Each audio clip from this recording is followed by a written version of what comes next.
the economy. And I'll make no apologies for doing that, because it's not the wealthy and the most privileged who lose out when the economy is unstable. It's ordinary working people, and excess of borrowing go up, who see that uncertainty in the economy having a direct impact on their living standards.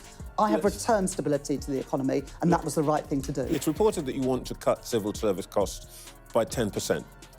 What is it that civil servants are doing now that we don't really need have done? I want to know where the £40 billion is coming from. Trevor Phillips's piercing question left Rachel Reeves visibly shaken on live television as the Chancellor struggled to explain her own economic figures. In a moment that sent shockwaves through Westminster, Phillips systematically dismantled Reeves's financial narrative piece by piece, exposing inconsistencies that raise serious questions about Labour's entire economic strategy. If you're wondering whether the government's austerity measures are based on solid evidence or political spin, this analysis reveals the uncomfortable truth. Before we move on, I'd like to ask you a small favour.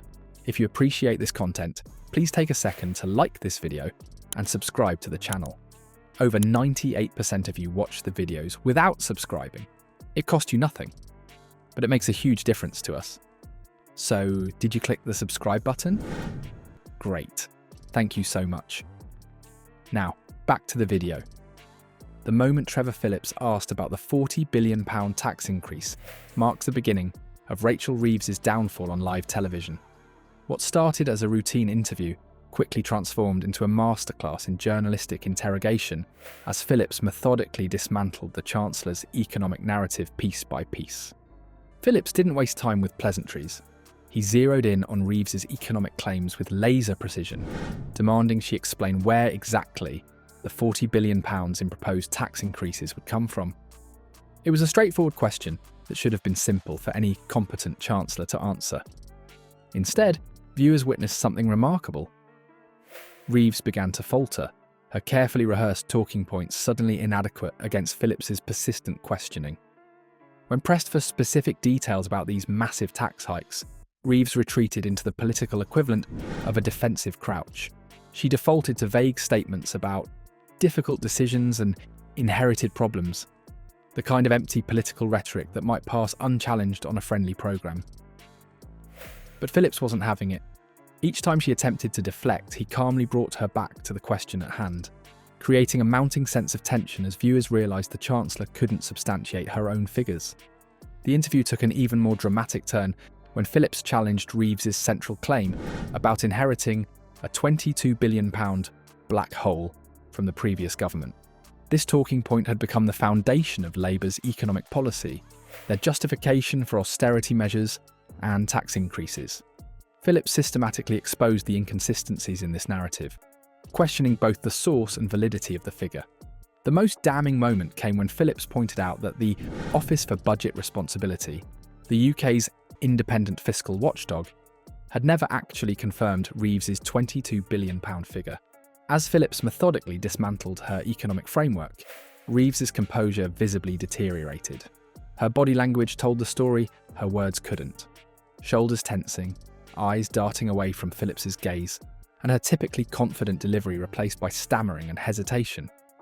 For viewers accustomed to seeing polished political performances, this unravelling was both surprising and revealing. The interview exposed not just factual discrepancies, but a broader pattern of inconsistency between Reeves's public messaging and private actions. Phillips highlighted the jarring contrast between her calls for national belt-tightening and her recent attendance at a VIP concert at the O2 Arena.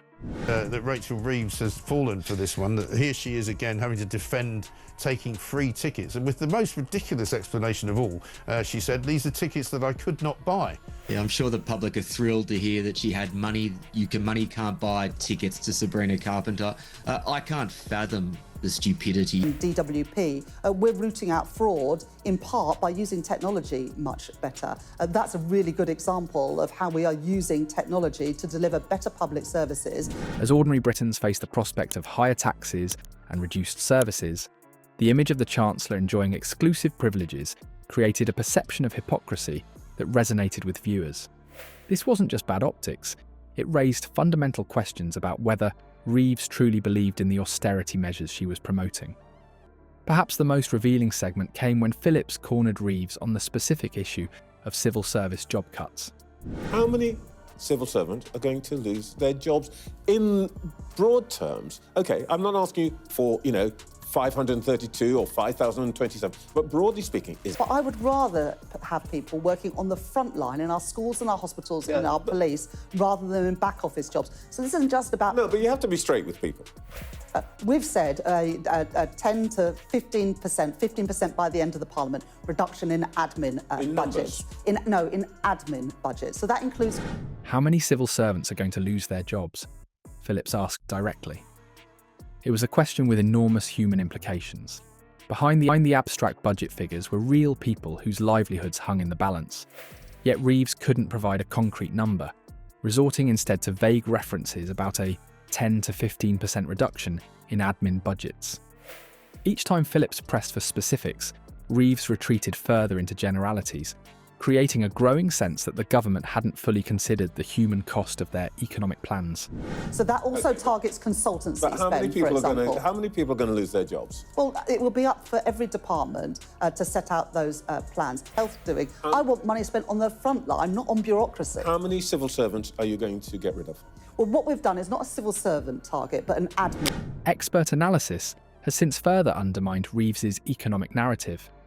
Financial analysts have challenged her portrayal of the UK's fiscal situation, suggesting that the so-called black hole resulted more from mismanagement and short-term budgeting than the dire emergency she described.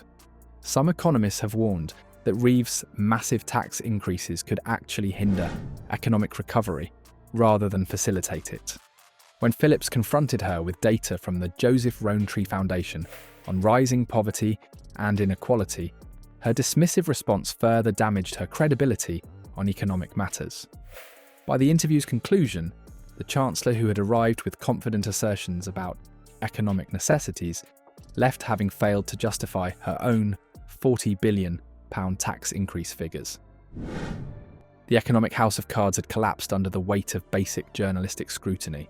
This wasn't just an embarrassing moment for Reeves personally, it called into question the entire economic foundation of the Labour government's approach. What we've just witnessed isn't merely a cabinet minister's uncomfortable TV moment, it's the unmasking of Labour's entire governing philosophy.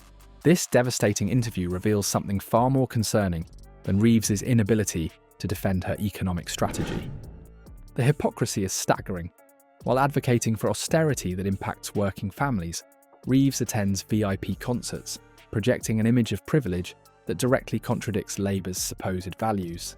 This disconnect between words and actions threatens to consume Starmer's government, eroding public trust at a time when it's most needed. The question facing voters isn't just about economic competence anymore. It's about whether this government can be trusted at all.